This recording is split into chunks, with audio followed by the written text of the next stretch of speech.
கிறிஸ்துவுக்குள் மிகவும் பிரியமானவர்களே, இந்த அருமையான வீடியோவின் மூலமாக உங்களை எல்லாரையும் சந்திக்கிறதுலே எனக்கு மிகுந்த மகிழ்ச்சி. இன்றைக்கும் கூட நாம் ஏற்கனவே கிறிஸ்துவுக்குள் நாம் யார் என்ற தலைப்பின் கீழாக ஒரு செய்தியை நான் வெளியிட்டிருக்கிறேன். அடுத்தது இரண்டாவதாக கிறிஸ்துவுக்குள் நாம் யார் என்பதிலே முதல் காரியம் நாம் பிள்ளைகளாக இருக்கிறோம் என்ற காரியத்தை நாம் பேசினோம். இன்றைக்கு நாம் கிறிஸ்துவுக்குள் புது சிருஷ்டியாக இருக்கிறோம். 2 கொரிந்தியர் 5ஆம் அதிகாரம் 17வது வசனத்தை உங்களுக்காக நான் வாசிக்கிறேன்.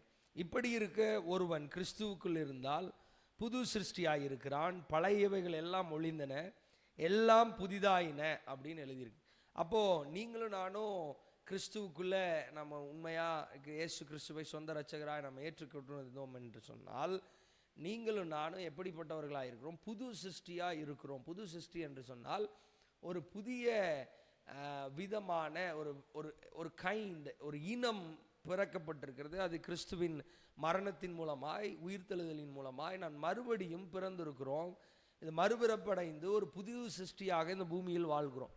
இனிமேல் நாம் புதிதாக முடியாத அளவுக்கு, அல்லது இனிமேல் நாம் புதிதே ஆக முடியாத அளவிற்கான ஒரு புத்தம் புதிய சிருஷ்டியாக நாம் மாற்றப்பட்டிருக்கிறோம். நமக்கு எந்த கரையும் இல்லை, பாவக்கரையும் இல்லை, சாபத்தின் வடுவும் இல்லை. கர்த்தர் நம்மை அப்படித்தான் கிறிஸ்து இயேசுவுக்குள் நம்மை பார்க்கிறார். நாம் நம்முடைய கடந்த கால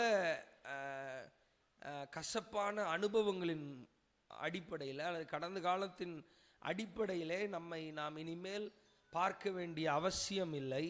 அல்லது நம்முடைய தோல்விகளின் மூலமாய் நம்மை பார்க்கணும். கடந்த கால பாஸ்ட் ஃபெயிலியர்ஸ், பாஸ்ட் லைஃப் உங்களை டிஃபைன் பண்ணணும்னு அவசியம் கிடையாது. அல்லது உங்களுடைய சொந்த முயற்சி கூட உங்களை நீங்கள் யாருன்னு சொல்லணும்னு அவசியம் கிடையாது. வசனம் சொல்லுகிறது நீங்கள் புது சிருஷ்டி. அடுத்தது, in Christ your identity is completely transform. கிறிஸ்து இயேசுவுக்குள் உங்களுடைய அடையாளம் முற்றிலுமாக மறுரூபமாக்கப்பட்டிருக்கிறது. அப்போது நீங்கள் இனிமேல் பழைய மனிதன் அல்ல, ஒரு புது சிருஷ்டியாக இருக்கிறீங்க. Amen. In Christ your identity is completely transform.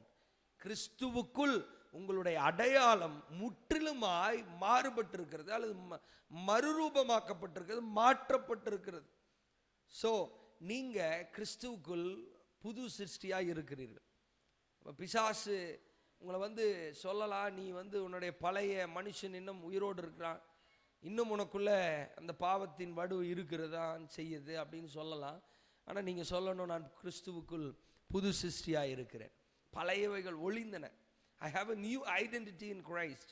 எனக்கு புதிய ஒரு அடையாளம். என்ன புதிய அடையாளம்? நான் புது சிருஷ்டியாக இருக்கிறது தான் அடையாளம். வசனம் சொல்லுது புது சிருஷ்டியே காரியம், வேற எதுவும் கிடையாது. நீங்களும் நானும் புது சிருஷ்டியாக இருக்கிறது. அவர் முதற் பெயரானவராக இருந்தார், நாம் அதற்கு பின்பாக பிறந்திருக்கிறோம். அவரும் நாமும் சகோதரர். முன்பு நமக்காக அவர் பிறந்திருக்கிறார், முதற் பெயரானவர். அவர் தான் ஃபர்ஸ்ட் பார்ன். நாம் அதுக்கு பின்பாக பிறந்திருக்கிறோம்.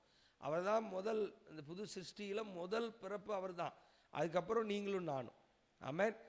So in Christ we are in Christ and Christ in as.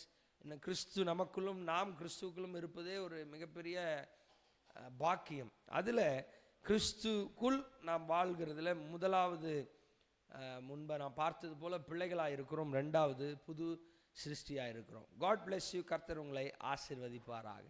Amen.